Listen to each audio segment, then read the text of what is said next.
예, 오늘의 시장 브리핑 시작하겠습니다.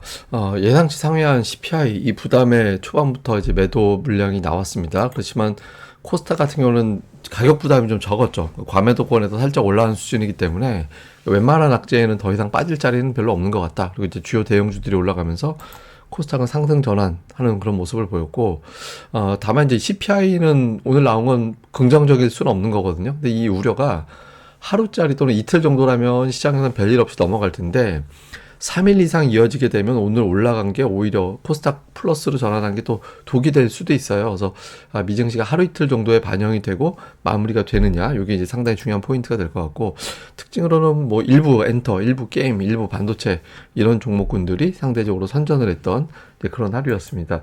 우선 이제 CPI가 발표가 됐는데 전년 대비 3.1%, 근원 같은 경우는 3.9%가 나왔죠. 아무래도 좀 부담이 될 수밖에 없습니다. 예상치가 2%대까지 예상을 했기 때문에 이거보다 높게 나온 거는 좀 부담이 되는데, 다만 시장에서 미증시도 막판에 좀 낙폭을 축소했고 우리 증시도 그렇게 충격을 받지 않았던 건 그림 자체는 내려가고 있다. 그리고 이제 이렇게 내려오는 과정에서도 미국에서는 이게 울퉁불퉁하다, 또 직선이 아니다 이런 표현을 하는데, 이게 쭉 빠지는 게 아니라 간헐적으로 한 번씩 이렇게 튕겨 올라가기도 하고 밀리고 뭐 이런 과정이 좀 나왔었기 때문에 특별하게 이렇게 문제가 있는지는 잘 모르겠다 이런 주장이 있었고요.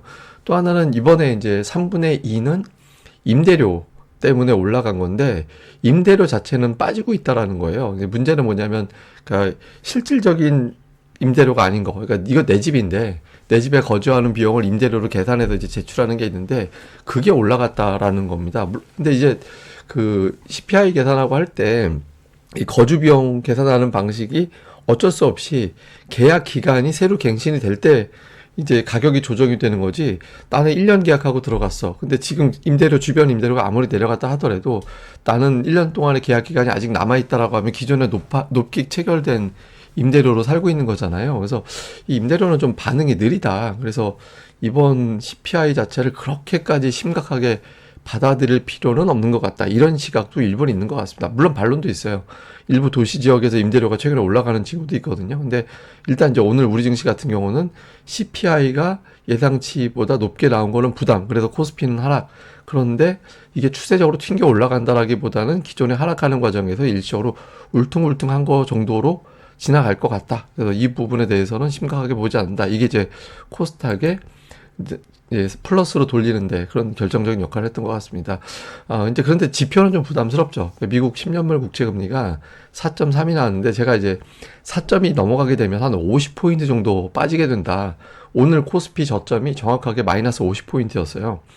예, 그 정도 빠지게 되거든요. 근데 여기서 만약에 4.4를 또 넘기게 되면 여기서 또 50포인트가 빠지게 됩니다. 반대로 만약에 이게 이제 4.0 밑으로 내려가게 되면 여기서 또 50포인트 이상 올라가는 그런 계기가 될 수 있거든요. 그러니까 이제 지금 위치도 그렇게 좋은 위치는 아닙니다. 그러니까 여기서 이제 4.3%대에서 이걸 오버슈팅한 걸로 잡고 여기서 이제 밀리지 않고 여기서 조금 오랫동안 머물게 되면 지수는 반등 나와봐야 이제 박스권이 되는 그런 흐름이 될 수 있죠. 그래서 이제 좀 중요하고요.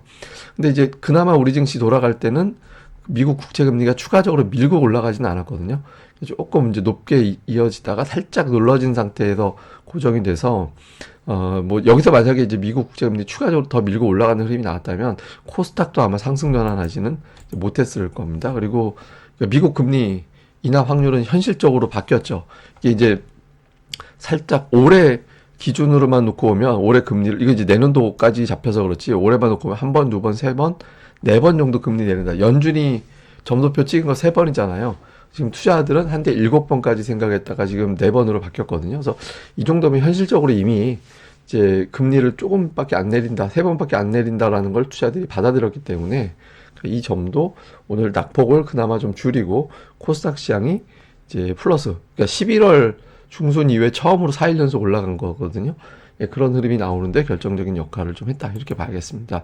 그리고 이제 최근에 증시 동향을 보면 이제 나스닥 시장보다 우리 증시가 조금 더 선전을 하긴 했죠. 뭐 그래봐야 이제 샘플이 이틀밖에 없는 거긴 하지만 코스닥 같은 경우는 아예 그냥 추세적으로 밀고 올라가는 그런 모습이 나오고 있거든요. 그래서 뭐 해외 쪽 대비 우리 증시는 우리 자체 수급 영향을 조금 더 받는 그런 모습인데, 특히 코스닥이 그럴 수 있는 건 코스피하고 이제 코스닥 ADR을 제가 이제 동시에 그려봤거든요.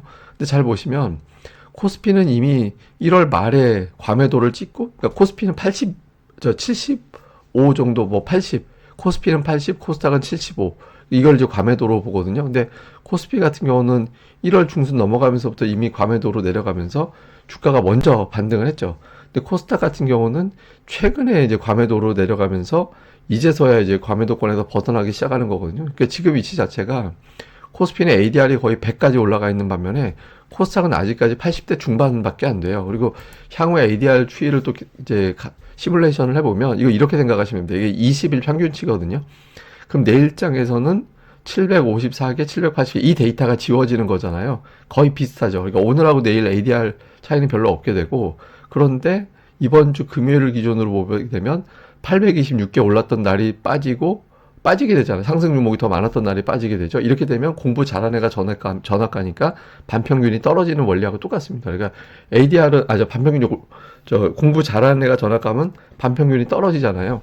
그러니까 ADR은 이번 주에는 좀 떨어지게 돼요. 근데 그 이후에 이렇게 지그재그가 되기 때문에 코스닥은 당분간 ADR은 100 밑에서 움직이게 됩니다. 코스피는 100 이상이 되니까. 그래서 상대적으로 가격 부담이 적은 코스닥이 조금 더 이제 시장 대비 좀 버틸 확률이 조금 더 높다. 이렇게 이제 볼 수 있는 거죠. 그리고 글로벌 증시 자체도 신흥시장 쪽에 계속 돈이 들어오고 있거든요. 그래서 어지간하면 미증시가 연속적으로 폭락하지 않고 또 이제 미국이 국채금리가 4.4% 마저 또 넘기고 이런 흐름이 아니라면 이제 좀 매물 소화하는 정도. 근데 그걸 넘어가게 되면 이제 여기서 50포인트 이상 또 빠지게 되니까 좀 골치 아프게 되는 거죠. 일단 주변 상황이라든가 데이터라든가 자금 동향상으로는 버틸 수 있는 힘은 좀 있다. 이렇게 보면 됩니다. 수급에선 뭐 외국인들 오늘 증시 매수하기 쉽지 않은 날이었는데 국채금리 저렇게 올라가고 했는데도 불구하고 일단 어쨌든 매수했다라는 점은 다행이고, 종목은 자동차 쪽이 있습니다. 그러니까 현대차, 기아 이런 것들이 매수가 있고, 삼성전자가 이제 외국인들 순매수 날인데 삼성전자 1200억 이상 매도한 게 좀 특징적이고요.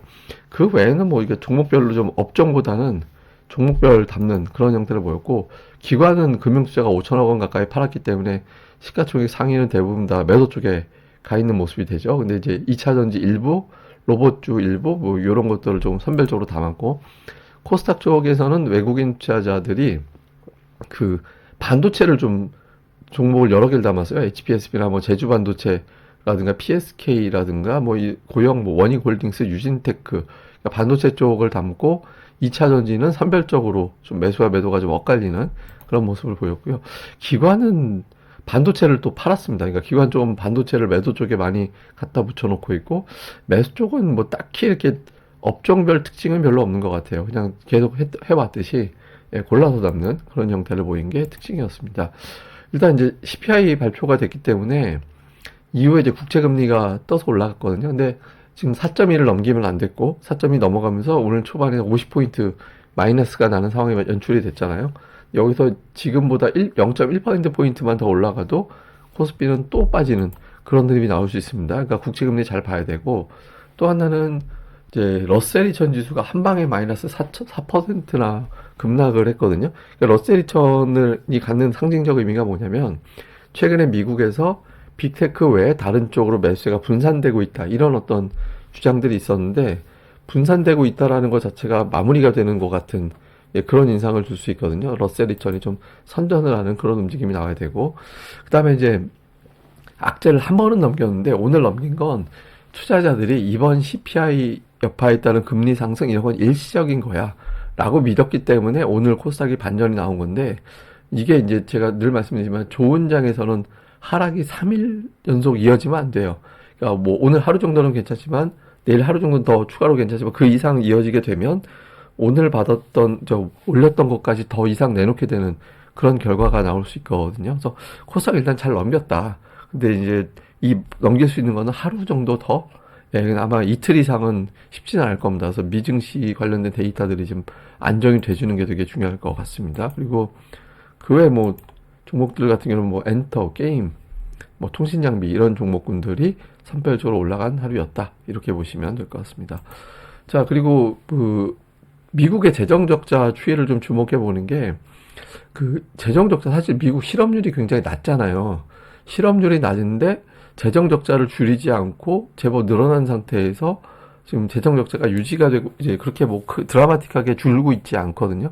제가 보기에는 미국이 되게 아슬아슬한 게 이게 떠받들고 있다라는 느낌이 좀 있어요. 그러니까 재정으로 실업률이 떨어지지 않도록 이게 선거가 있어서 그런 측면도 좀 있겠죠. 그래서 미국이 엄청나게 경기가 좋다라는 것도 맞지만 한편으로는 떠받들고 있다 이런 느낌도 좀 있거든요. 그래서 이게 이제 빠르게 여기서 이제 좀 데이터들이 좋아지지 않으면 나중에 미국 되게 골치 아플 수 있습니다. 그러니까 이 즈음에서 이제 좀 물가 지표도 좀 잡히고 뭐 이런 구도들이 나와주는지가 되게 중요하다. 이제 이렇게 이제 보시면 될 것 같습니다. 근데 어쨌든 아직까지는 뭐 이렇게 오늘 CPI는 그냥 미국 추세적으로 너무 강하게 올라가서 핑계김에 좀 매도 나온다 이런 정도의 어떤 흐름으로 일단은 이해가 되거든요. 근데 이제 앞서 말씀드린 대로 이틀, 3일 이렇게 이어지게, 이틀까지는 괜찮은데 3일째 이어지게 되면 뭔가 바뀌었다.